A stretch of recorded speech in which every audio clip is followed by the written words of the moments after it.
I think Yue Minjun is certainly one of the most prominent of certainly the blue chip artists in the Chinese contemporary scene. He was one of the first artists to break out and make some of the world record prices we saw in the field. You look at work by this artist and you can see that he appeals to anyone no matter where they're from. Note that this is a premium lot, as I announced at the beginning, so the Yue Minjun on the lake. There we are. And I have a bid already of $5 million here with me. Gentleman's bid on my right, $6 million. $7 million, ladies' bid. $8 million, $9 million. This painting is an extremely important work by the artist. It is one of the very first paintings that this artist did with the iconic smiling face. $11 million. $12 million. $12 million, $5. Any advance then? At $12,500,000 then. Thank you. At the end of the day, I think people buy art because they relate to the work. Whether they see something that appeals to them, whether they see a message that is of interest to them, whether they see a beautiful work of art. And I think in Yue Minjun, you certainly see all those elements come together. This week on Talk Asia in Beijing, it's smiles all round with artist Yue Minjun.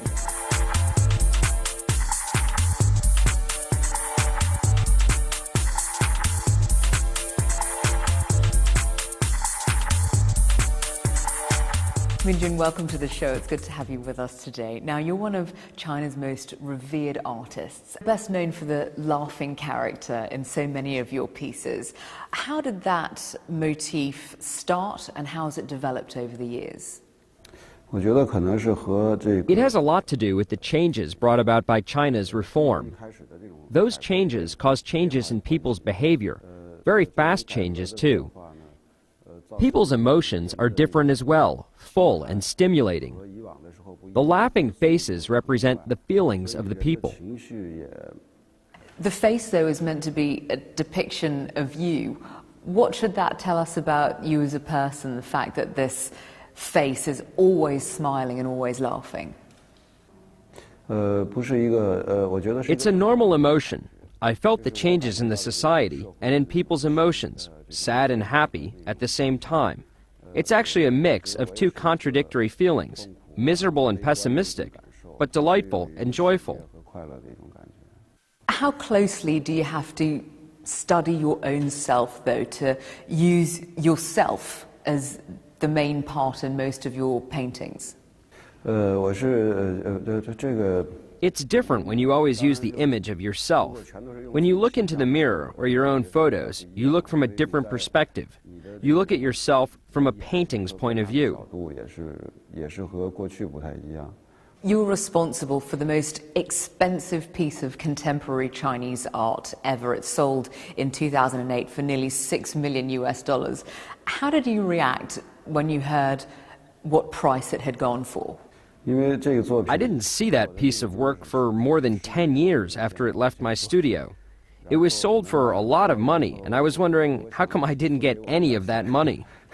You mean that you didn't see 1 single cent of the $6 million? I got a few $1,000s. Right, because you sold it quite a few years ago, and when you did, you let it go for only about $5,000, I think it was, and then it had to be stored away for a long time. What was the story of you letting the execution go to the buyer? It's strange that I never kept my work, because I always thought that I could do better. Besides, I don't like to have a catalogued history of myself. It feels like I'm dying soon and must prepare for what happens afterwards. So that's why I never kept any work. When that piece left my studio, I didn't think much of it. I didn't expect it to be anything spectacular. So it's not sad to see something that you've worked so hard on disappear out of your possession? Sometimes I want people to see my work, but people are not always interested. Every piece of work has its own life. When it appears, when it becomes valuable, it all depends on the life cycle of the work itself. It doesn't have much to do with me personally. Many artists here use their work to express the way that they feel about many things, including political issues. When you painted the execution, it was in the aftermath of the Tiananmen Square crackdown.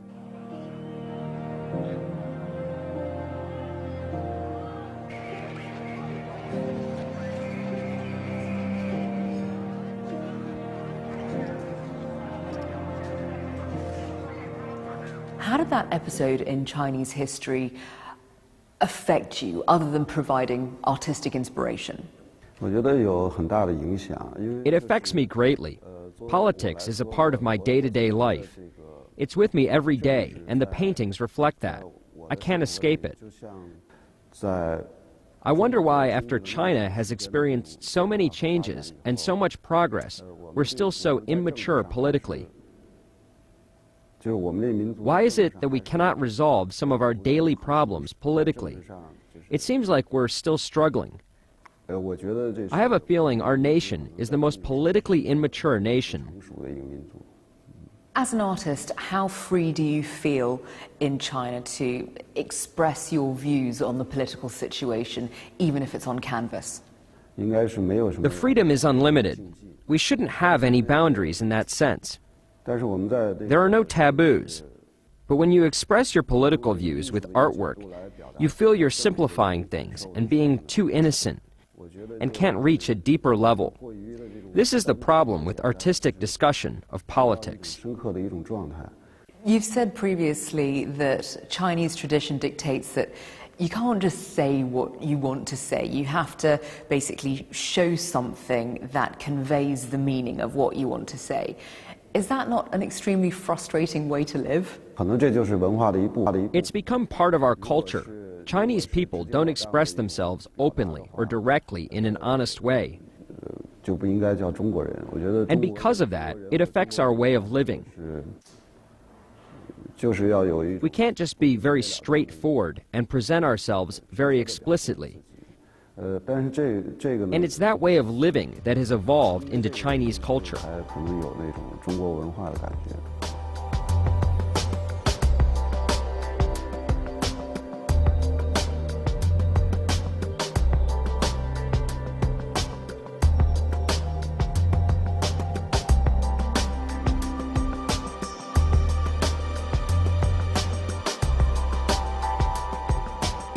There was a time when your artwork wasn't really shown in China, but you were already gaining popularity in other parts of the world. Was it not a bit infuriating for you at the time, thinking that your work wasn't just being displayed at home? Not really. I believe there's a process for everything. It may take a few more years to show my work in China, but there's no need to worry or to be angry. This is what I meant by what I said earlier. The work itself has its own life. It has a life and travels around to show itself. There's no need to worry about it. Well, China certainly loves you now. Do you see yourself as having a role in China's desire to be a main player on the world stage? I don't want to think about such big questions. It's just too big for me. It's so big that I don't really have to worry about it, as it's beyond my control, and so it probably means nothing to me.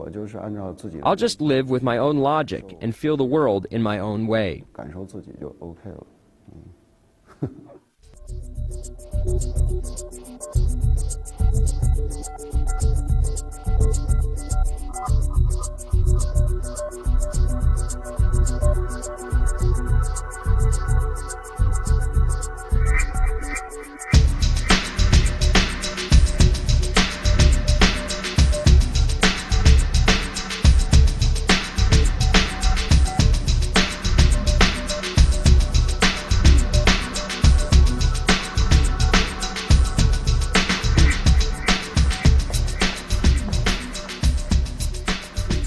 Isn't it kind of freaky that everywhere you look in this place, you see yourself?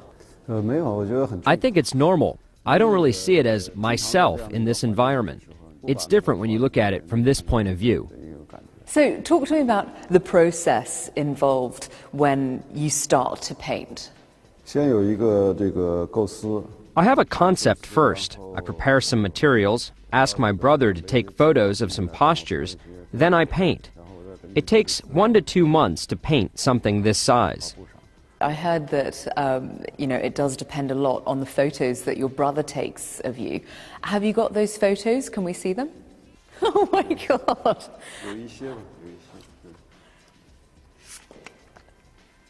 That's so great.